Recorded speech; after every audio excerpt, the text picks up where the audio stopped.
Hello, here I am with something that I owe my YouTube followers to share, which is one of the topics I've been talking about, the subconscious issues. Oh, let's get that off and let's get into this. Welcome to the top 3 ways to identify subconscious issues and why it even matters in the first place.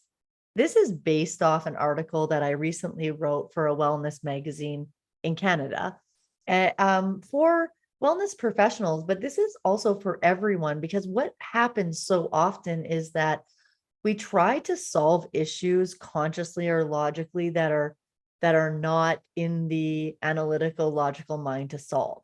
And so our commitment in guiding clients towards better health and well-being has roots in whether or not we can discern if the problem is in the conscious or subconscious mind. Now, distinguishing between these two spheres of being, so to speak, spheres of mind, is kind of the difference between a solution and a resolution or not. So we're going to explore why certain issues can only be resolved in the subconscious mind and learn to identify the signs of underlying subconscious problems. So before we delve into how to know the subconscious material and such, let's just briefly differentiate between the conscious and subconscious aspects of the mind. The conscious mind represents our awareness of the present moment, the thoughts we actively think, and the decisions we make based on rational thinking. It's like the tip of the iceberg, visible and accessible, but limited in its capacity to drive lasting change. On the other hand, the subconscious mind constituents of the vast constituents, like it's beneath the surface, right? It has the memories, emotions, beliefs, and automatic behaviors. That we might not be consciously aware of, or we are consciously aware of, but we cannot change them no matter what. It's just not been changing. This is why I became a hypnotherapist in the first place, because I was fully aware of many of the things that I was doing and why, but I really wasn't at that subconscious level. And what I thought was the root and what I thought was the reason wasn't. So let's continue. So the subconscious mind really is the storehouse of our past experiences and conditioning, and the very foundation of the beliefs about ourselves and the world around us. So just kind of thinking about that in a simple way, I think of it as like the logical analytical mind or the feeling and perceiving mind. This I go into much more depth in the Hypnosis Essentials training, which is the certification training to become skilled in working with people in the subconscious, but a little bit of context for you to understand how one might arrive at such a diagnosis or an understanding that something is a subconscious issue that needs to be resolved in the subconscious. So you might already be working with people or be struggling with chronic issues, unexplained emotional challenges, persistent habits that resist change. These are the main issues that are rooted in the subconscious, making them resistant to traditional conscious-based interventions like cognitive behavioral therapy, talk therapy, mindfulness, meditation, rationale, emotive behavior, solution-based therapy, counseling, behavior modification techniques, NLP, coping mechanisms. Because accessing the subconscious mind through hypnosis, trained professionals can unlock the key to profound transformation and lasting healing.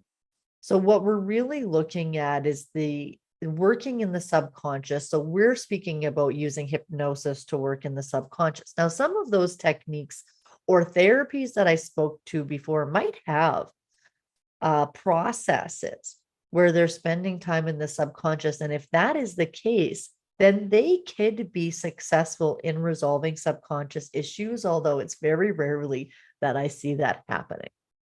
And This is the place where clients overcome deep-seated challenges, complex issues, trauma that is all resulting in the ability to easily adopt new habits, behaviors, and beliefs that support a healthier lifestyle. So, tapping into the subconscious, what does that even mean? And we say hypnosis is a powerful tool. What does that even mean? There's so many definitions of hypnosis, and most of them are really, really, if not incorrect, invaluable in terms of how we use hypnosis for transformational work. Because all hypnosis is helping the person be in a relaxed feeling and perceiving space where they can access the innate wisdom within them, see the material, feel the sensations, get the insight needed for change, and actually release past material. And so, by inducing that relaxed state and quieting the conscious mind, we gain access to those deeper levels, to those deeper layers. And this can help shift beliefs, as you might have heard. And this isn't like, I don't do this, I don't teach this or do this by saying, okay, tell the person they are worthy and then they will feel worthy. That's like a very, very primitive suggestion based hypnosis that I definitely use once the profound insight or release or healing has taken place. And then there is space, like the subconscious becomes a sponge to those new suggestions, like you are worthy and you are deserving and you are beautiful and you are loved. So we can do that once we identify and release the unsuccessful patterns that we're blocking that belief from becoming true. We use this to heal past traumas, of course, hypnosis being one of the, if not becoming the top way of healing PTSD, because that's just where, with conscious efforts, that conscious analytical mind, there's efforts to cope with trauma, and that might provide temporary relief or coping mechanisms, but rarely resolve the core issue. So this would be an example, like if somebody's having panic attacks. If the panic attack hasn't gone away, the issue has not been resolved. Therefore, anything that's being used when the panic attack happens is just a coping mechanism. I can definitely get into this in more future videos if you'd like. Just let me know in the comments or in the chat. So I think that's the same thing. Oh, no, it's not because I'm live. Okay, comments or chat. Love it. Thank you for being here. What else is there? So let's actually get into the 3 signs that could help determine the presence of underlying subconscious challenges. 1, persistent and unexplained patterns. Clients who repeatedly face the same challenges in various aspects of life, despite conscious efforts, might be dealing with a subconscious issue. These patterns could include self-sabotage, difficulty forming healthy relationships, complex issues, or chronic procrastination. Overwhelming emotional reactions, unexplained emotional outbursts. So this is number 2. Unexplained emotional outbursts or extreme emotional reactions to seemingly minor triggers, right? So like an overreaction. This often indicates unresolved emotions residing in the subconscious. These emotions may have been buried to protect the individual from pain, but they continue to affect behavior and, of course, peace and well-being. Number 3, persistent physical symptoms. So chronic physical ailments with no apparent medical cause or even an apparent medical cause can be linked to emotional or psychological issues held in the subconscious. For example, recurring headaches, unexplained pain, or digestive disturbances can be manifestations of underlying emotional issues. And for those of you that have been taught by me or know me, I love using the subconscious mind to heal physical conditions because those are just a few, but really there's a subconscious element to every physical condition. And sometimes that's just the body wanting you to hear what it's telling you that you need to do. But with all of the busyness and overthinking of the conscious mind, sometimes we just can't access it until we're in that subconscious space in hypnosis. So this is the key. This is the key to being able to resolve subconscious issues. And I'll say it simply.